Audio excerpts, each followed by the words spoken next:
And good evening. Welcome to another edition of Sports Corner.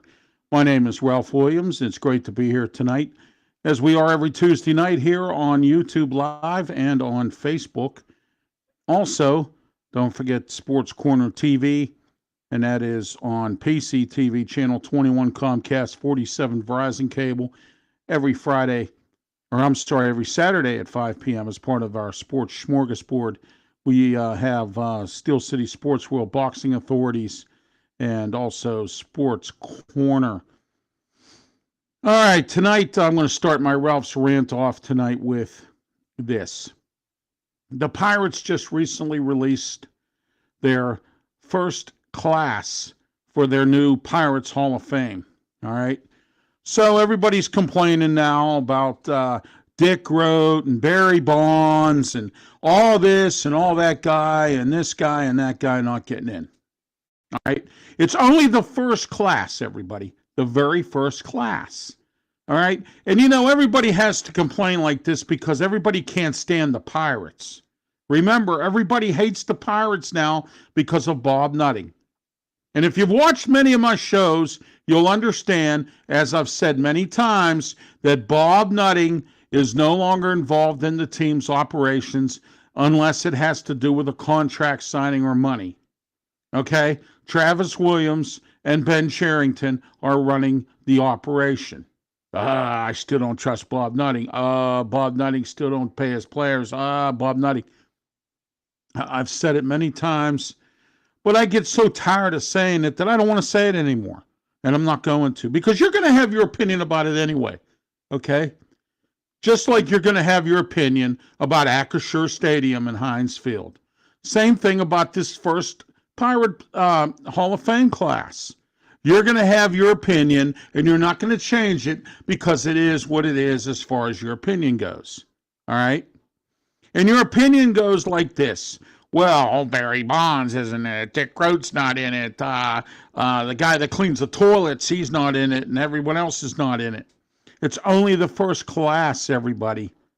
Let the first class get their feet wet in the Hall of Fame for the Pirates before you decide that you're going to sit there and criticize. First of all, Barry Bonds, all right, he did what he did to the Pirates. Then he went and moved on to the Giants, okay? Then he got out of baseball, more or less, all right?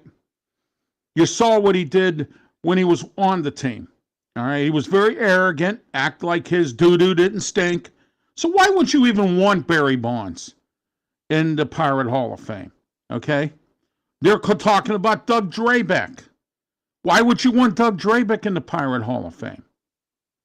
Okay? Oh, I know. 1 year he wins the Cy Young Award, and he should be in the Hall of Fame for the Pirates. I don't think so. He screwed the Pirates over and he lied. And I brought that out on my very first show of Sports Talk with Ralph Williams. I was live at Robert Morris, and I had to go there to interview Joe Walton, who at the time was the head coach of the football team. So I go there, I interview Joe Walton, and at the same time I did a commentary on Doug Drabek. Because I didn't like the way he lied. I didn't like the way he told the Pirates, well, I'm going to Houston because I want to be near my kids for their Little League game. Then he comes out and he says the Pirates didn't want to pay him enough money. And then here Ted Simmons, the late Ted Simmons, who was the GM of the Pirates at the time, said it didn't have anything to do with money. It had to do with years. He wanted 3 years, and the Pirates, I think, wanted to give him 4, okay, or 5. And he didn't want that many years. He didn't want the contract stretched out that much. Okay, but the Pirates were only willing to go so far with Doug Drabek. But Doug Drabek's not in there either. Don't you just understand what I just said? Why should Doug Drabek be in there? Why should Bobby Bonilla be in the Pirate Hall of Fame? That's not mine or yours or anyone else's decision to make. It's the organization's decision to make. And as of right now, they have 19 people who are in the Hall of Fame. And I'll run that list down later on when we talk about more Pirate news. But my Ralph's rant tonight is this. Quit complaining about Dick Groat not being in it, or Barry Bonds, or whatever, or Bobby Bonilla, or the janitor, or the guy who puts the field grass down, or mows the lawn, or whatever he does, or who does. Okay? Because after a while, it gets kind of old. The complaining, Acrisure Stadium, it's about money. And you're still sitting there complaining about Heinz Field. Well, I got something for you coming up later on. We're going to talk about the AFC North, as we always do on the podcast version of Sports Corner, as well as our TV version with myself and Smoking Jim Frazier. Okay, that's every Saturday at 5 p.m. and every first Thursday of the month. But next month, there's going to be a schedule change. I will tell you if you watch this program, and on my Facebook page, it'll be streaming as to the different day and time. There's a situation that PCTV studios cannot be open that day, so I will not be able to do my live call-in show on September 7th. It will be postponed and be moved to another date, which will be announced. Also, don't forget, coming up in September as well, I'm going to be doing a show called Talkin' Wrestling, and that's going to be on PCTV, and we're going to be doing it here. Probably it's looking like Wednesday nights, maybe about 7 o'clock. We're going to have the podcast of Talkin' Wrestling right here, live on Facebook and YouTube. Myself, Smoking Jim Frazier, on the TV end. Myself here on the podcast, Smoking Jim Frazier, Clayton Trudor will be contributors to the show. And don't forget our national radio broadcast on Blog Talk Radio of Wrestle Talk with myself, Mark Mancini, Clayton Trudor. This week, no Smoking Jim Frazier. He has another commitment, so he will not be able to make it for Thursday night. But you can participate in the show by listening on your phone at 347-205-9631. I am Ralph Williams. This is Sports Corner. We're live on YouTube and Facebook. Comments are welcome in the comments section. As always, here we will take your comments. All right, let's talk about the Steelers training camp. First preseason game is this Saturday, 7:30, Acrisure Stadium. Steelers play Seattle. A weird kind of a preseason game because usually the Steelers don't play Seattle in the preseason. This preseason has been kind of strange. We have no Carolina, okay? We usually have them. And this year we're playing Jacksonville also in the preseason. That's on the 20th, and then the 28th, we play Detroit at Acrisure Stadium. That will be, there's only 3 preseason games this year, everybody, because they added the extra regular season game last year. It's going to be interesting. We'll be going over the schedule next week. I want to talk about the schedule, and I also want to talk about predictions. I want your predictions as to what record you think preliminarily that the Steelers are going to do. It's going to be primarily a Steelers show next week. We're going to go over who I think will be on the 53-man roster.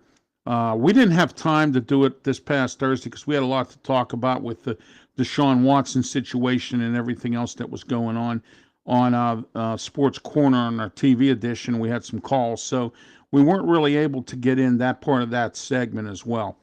So, but anyway, getting back to this, training camp has been sogged out lately. They had to cancel last Friday night's Friday night lights there at Latrobe Stadium, Municipal Stadium, and they had to move practice to the South Side facility. And then today and yesterday they've been practicing at Latrobe Memorial Stadium because the fields at St. Vincent are not very good to play on and are in bad shape. All right, the Steelers are, let me see. Oh, yeah, okay, here we go. Now, I talked about this yesterday, and I blasted the Steelers for this, and I'm going to talk a little bit about it tonight. The Steelers are clashing with the SCA. Those of you who didn't watch my show, you can catch it on the archive version on YouTube.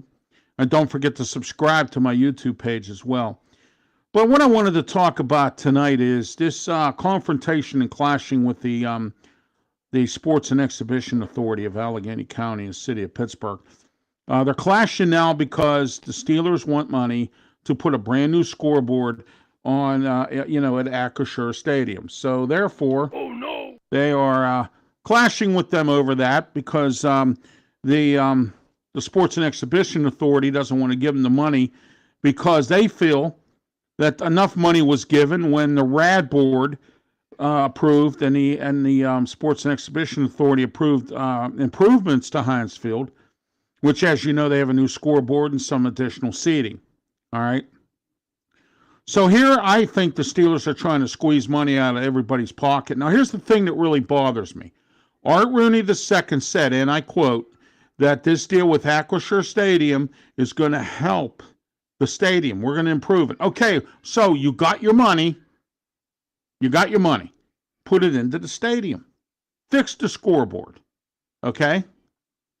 That doesn't cost $150 million, does it? No, I wouldn't think it would. And the Steelers are good for pinching pennies anyway. So why not figure out what to do, to try to get that fixed? Because here's the thing. You have stadiums out here right now that are probably just a little bit older than Acrisure Stadium. And these cities are looking for new stadiums. And I'll tell you about that later on as well. All right. When I do my AFC North report. But anyway, they're fighting with the Sports and Exhibition Authority over this ridiculousness about this money that they need or want to fix the main scoreboard at Acrisure Stadium. So we'll see how that goes, and I'll keep you up to speed here on Sports Corner on that. All right, many, the observations and reports coming out of camp, a lot of them are that the defense is pretty solid. The offense is moving along with Matt Canada's full playbook. Mitch Trubisky has his days, Mason Rudolph has his days, and Kenny Pickett has his days. Some of them have been having bad days, others have been having good days. But it's going to be like that with training camp, and now Larry Okunjoku just showed up, or he's actually starting to practice now, and his presence alone, they're saying, is making a big difference in the defense, which is great because he can be a leader, as is Cam Hayward. And I believe that the defense this year should be good because of some of the acquisitions of picking up some players and the coaching that they have. Because I have this to say that if the defense stinks again this year with the run game or something, somebody needs to be fired because you have three really good coaches and somebody's not coaching right or somebody's not doing something right. Because this team should do well this year on defense. And, defense wins championships. And so that way, if you have a good defense, you are going to win a championship. So let's see what they do. If they decide they want to win a championship. See, I've said this many times. I don't think Art Rooney II wants to win a championship. I really don't. Because if he did, he would assemble the right coaching and the right team. Okay? He would have Mike Tomlin assemble the proper tools that are needed to win a championship. And, they have some of the tools this year, so let's see what they do. David Morehouse, former president of the Pittsburgh Penguins, has been hired as a chief advisor to Art Rooney II. He is pretty much going to be, I guess he's pretty much in charge of the organization if Art Rooney II is unavailable in more ways than one. But that's the issue with that there. So Dave Morehouse is now with the Steelers after being with the Penguins for all these years. I think that Fenway Group didn't want him there anymore, and he left because Mario stepped away, and so did Ron Burkle. They're still owners, They're still owners of the team. They're just not the big owners. They're the minority owners, which means they have a little stake in it, but not a big stake, in the team. All right, offensive or outside linebacker T.D. Mosley is been placed on the IR. He's done for the year. They were looking at him to come in and play this outside linebacker position and back up T.J. Watt and Alex Highsmith, but you see where that is right now. So what's the D going to look like this year? How is it going to look? I mean, you have different defensive coordinator in Terrell Austin. You have Brian Flores as the outside linebackers coach and senior advisor to the defense. Okay, can the defense win games for the Steelers? Okay, the defense needs to commit to start doing, really creating turnovers and, intercepting the passes, things like that, not just tackling guys.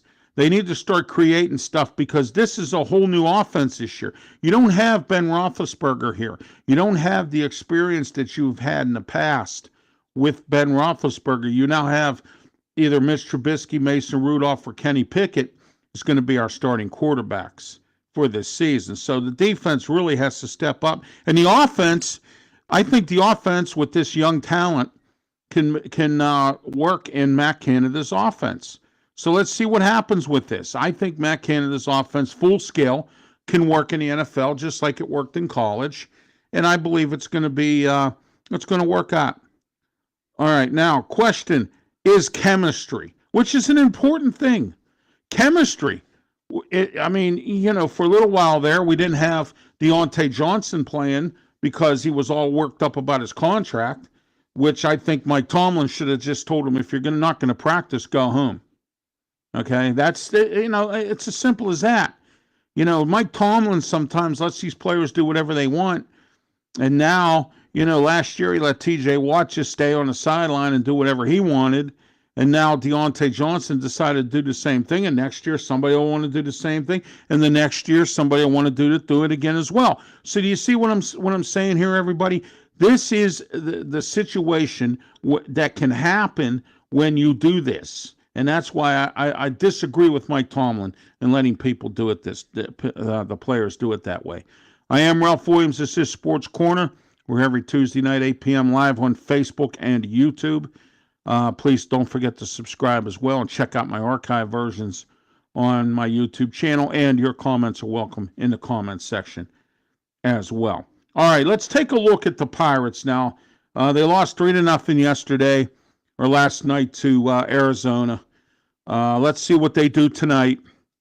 The sad part about this is they won 3 games against Milwaukee, and now all of a sudden they're coming into Arizona and they lose 3-0.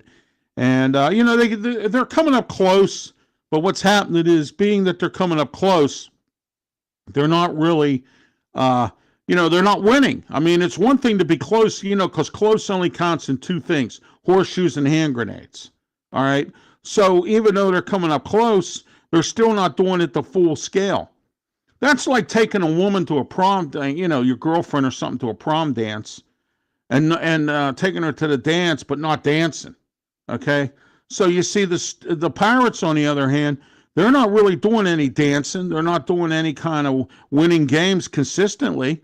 I mean, you have to win games consistently in Major League Baseball in order to stay with the Jones boys, and that's not going on right now with the Pirates. But their first Hall of Fame class: Honus Wagner, Fred Clark, Pie Traynor, Paul Warner, Max Carey, Lloyd Wainer, let's see here, Jake Beckley, Roberto Clemente, Ralph Kiner, Archie Vaughn, Willie Stargell, Bill Mazeroski, Josh Gibson, Buck Leonard, Oscar Charlton, Ray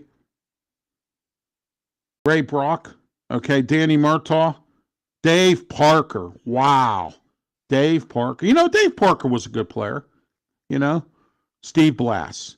That's your starting class. 19 guys, 19, Pirates in the first class of the Hall of Fame. No Dick Groat. Everyone's asking that why question. Just like I said on my rant earlier. Don't worry about Dick Groat. He'll get in there eventually. He's just not in the first class. All right. Next, the Pirates cut Yoshi Tazaku and Jake Marisnick. They cut him as well. They picked up on waivers catcher Josie Goday and Kevin Padlow, an infielder. Now listen to this. Do you know the Pirates, ever since they traded Jason Stallings, have had probably about... Bring that ass back like a boom, boom, boom, boom. Yeah, they have had bad luck with catchers. And right now, they've had 11 catchers through the system since they traded Jacob Stallings at the end of last year, or, before the season started. Wow. That's a lot. And now the Pirates, once again, have egg on their face. with this because they should have never got rid of Jacob Stallings in the first place. They could have had a consistent catcher. But no, they wanted Roberto Perez, and he got hurt. And who knows when he's coming back. Then you got rid of Michael Perez. You traded for cash considerations. Tyler Heinen comes in, and now he's hurt. So you got this Davey or Dewey, and then you got somebody else, and Spike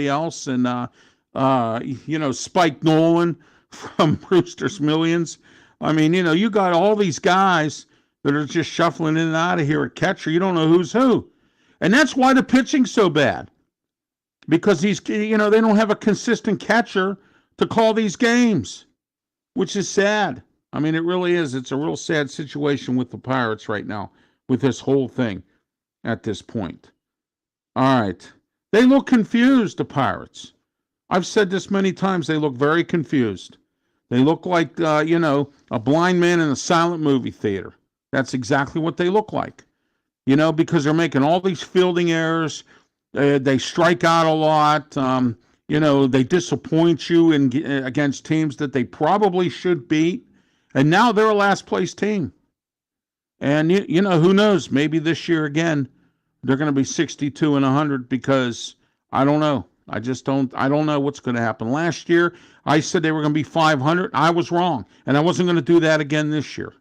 All right. So I played caution to the wind. And I went with the same thing everybody else did this year. All right, the Pens, not much going on with them right now. They get ready to start training camp in September. First preseason game is in October, and they have a couple exhibition games. First set of exhibition games are in October. Season starts towards the middle of October as well. They've hired Greg Patterin and Garrett Peters as scouts. Chris Butler joins the player development staff. And the Pens, their salary cap is $82.5 million. That's what everybody has this year. But I'm told the Pens are a little over it. So they have to figure out how to get under it. Maybe get in the middle of it. Oh, my. All right, Pitt football, September 1st, the game. Pitt versus West Virginia. The rivalry starts back up. The backyard brawl. Sold out. Standing room only. Seats are available for Acrisure Stadium. It'll be there. I'll be there. And it's going to be a great game. It's great to see Pitt back with the West Virginia. Also, this year, Pitt's basketball team is at the Pete this year against West Virginia in the basketball renewal of the Backyard Brawl. I have their non-conference schedule. We're going to talk about that in a few. All right, quarterback Hinton Slovis injury, not concerning. Of course, everybody panicked when they found out he was hauled off the field on a cart. And Pitt ranked number 16 to start the season. And offensive coordinator Frank Cignetti, he made a statement this week that Pitt will do whatever it takes to win. Oh, I would think so, Frank. I would think so, Pat Norduzzi. All right. A more mix on the offense. He said the running game is going to be more actively involved. And I believe it, and I'm glad that's going to be the case because he has a more mixed-up offense than we saw, more play action than we saw with Mark Whipple. All right, Cincinnati. Here we're going to talk about the AFC North. Cincinnati changing the name of their stadium, and I forgot to do this after we were done with the Steeler report, but that's okay. They're changing their stadium name to Paycor Stadium. So there you go, everybody. You can all complain now about how they're changing it from Paul Brown Stadium to this Paycor Stadium, and you know what else? Oh no! Yeah, they're changing it to Paycor Stadium. I'll still call it Paul Brown Stadium. I'll still call Acrisure Stadium Heinz Field. I'll still call Three River Stadium. Ha ha ha ha ha ha. Enough said. All right, next, Cleveland looking to build a new stadium. All right, well, the old one at one time was called the Mistake on the Lake. And then, for a few years, Cleveland went away. Then they came back in 1999 as an expansion team. And this current stadium, I guess, is not up to their standards or whatever. So now they're looking for a new stadium. The Ravens, Lamar Jackson wants a contract extension, and he's threatening to sit out, do a sit-out kind of thing if he doesn't get what he wants. I'm going to sit out if I don't get what I want. Like a bunch of babies. All right. Real quick, the Pittsburgh Riverhounds won Saturday 2-0 against Indy 11 this Saturday, and I'll be at the game. They're playing Memphis at the Highmark Stadium. Memphis 901. Riverhounds are doing pretty well for themselves. They need to win these next couple of games to stay in pace for playoffs. They're going to do pretty well, I believe. All right, Pitt basketball. I promised you some news from them. They get a visit from 2023 four-star guard Tykar Johnson, and John Hoogley shines for the U.S. in the game in Spain for the U.S. team. Jeff Capel receives the Josh Gibson Award. For what reasons, I don't know, but whatever that's about, you know what I think about Jeff Capel. Anyway, more men's basketball non-conference schedule for Pitt. They start off November 7th against Tennessee Martin. All right. I'm sorry, Tennessee Martin State Prison. Oh, my. Anyway, November 11th, the backyard brawl against West Virginia. November 16th and 17th, they travel to Brooklyn. They're traveling to Brooklyn for the Legends Classic. They're playing Arizona State, Michigan, and Virginia Commonwealth University, VCU. Also, November 20th, Alabama State, Fairleigh Dickinson at the Pete. The Classic is in Brooklyn, that Legends Classic. And then at Northwestern for the ACC Big Ten Challenge, which they have every year. Last year, somebody was here, so this year we're going to there. So that's that. And then also to December 7th, Vanderbilt, Sacred Heart, and the non-conference schedule wraps up against Northern Florida, all at the Pete this year. And so far, that's what I have for local stuff. Let's get into some other sports news tonight. All right. The Chiefs, Andy Reid invited Michael Vick to practice. Oh! Oh, my. I'm sorry. I don't mean to do it that way, but that's true. But anyway, they cut a former number one pick, 2019, DeAndre Baker. The Chiefs cut this year. That's amazing. He only played in 2 games and made 10 tackles. Wow, that's a bust. Wow, I would have thought they would have probably, did a little bit better than everybody else. But that's beside the point. Justin Tucker of the Ravens, I forgot to mention this earlier in my AFC North report, agreed to a new deal. He's their kicker now. He's the highest paid kicker in the league. Oh, look what Chris Boswell got. Oh, I deserve more than that. Oh, yeah, it happened. Justin Tucker, he got his deal done. Jags placed Kyle Sloter. Get this. Kyle Sloter played for the USFL for the New Orleans team this year, and I thought he did a really good job. I mean, I thought he was good. He broke some records in the USFL and did some good things. But he was cut by Jacksonville for some strange reason, and they re-signed E.J. Perry. Wow. Oh, my. Washington Commanders fired defensive line coach Sam Mills III. Ron Rivera didn't say why, but there's some suspicion going on. He probably, insubordination, probably didn't like what was going on there. And, see you later, goodbye, toodaloo, or whatever. All right, former running back Marshawn Lynch was arrested today in Vegas for driving impaired. All right, so sad to hear that about him. And the Denver Broncos were sold. $4.65 billion. Guess who bought them? Former Walmart CEO, Ron Walton bought them. Oh, wow. He's part of the Walton family who owns Walmart. And it's the highest, $4.65 billion for that team. Bruins re-signed Patrice Bergeron in the NHL news. Man, I tell you what, that's crazy there. Of course, you expected that to happen after Malkin and everyone else got signed. College football, Athlon Sports is reporting its most overrated college teams in 2022. You ready for this list? Alabama, Ohio State, Georgia, Clemson, and Notre Dame. Really? These are teams that win. How can you say they're overrated for this year? What? Because they don't have the talent that they've had? or because Alabama blew it in the championship game against Georgia. Notre Dame always seems to come out smelling like a rose. They seem like no matter what they do, they always seem to come out smelling like a rose anyway, most of the time. All right, so and number 7, they didn't tell us the number 6, but the number 7 added to the list is Texas A&M. ESPN will not carry major college games anymore for the Big Ten. They couldn't work out some kind of a contract deal, and now they're not doing it for the Big Ten anymore this year. I am Ralph Williams. This has been Sports Corner tonight. I know it's been a little shortened version than normal. If I don't have any guests on, we go for about 30 to 40 minutes, depending on what I have to say. And tonight's a shortened show because I don't have a lot going on tonight here on Sports Corner.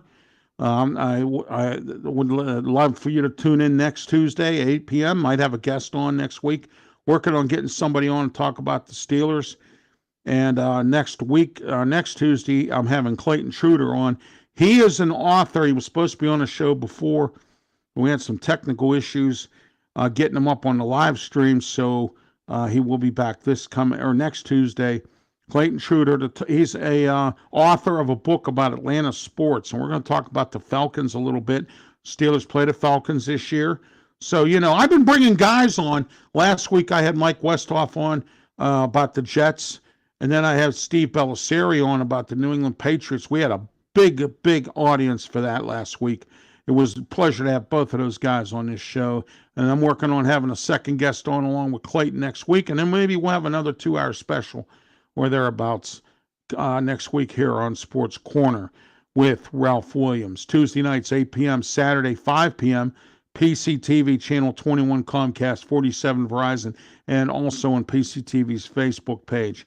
Also, don't forget Monday nights at 7 p.m., The Way I See It with me, Ralph Williams. Last night, I had a very special guest on, the Reverend Nikki Porter, music minister at Eastminster Presbyterian Church. She was on last night.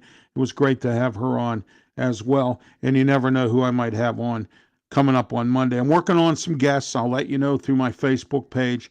And don't forget to tune into the archive versions of Sports Corner and The Way I See It on YouTube. Just go to my YouTube channel, and you could see all those archive versions as well. Don't forget also tomorrow night, Wednesday night, every Wednesday night, 10:30 on the Sports Web live here on YouTube is the Sports Web with Peter Blake, myself, Mark Mancini, Peter Blake.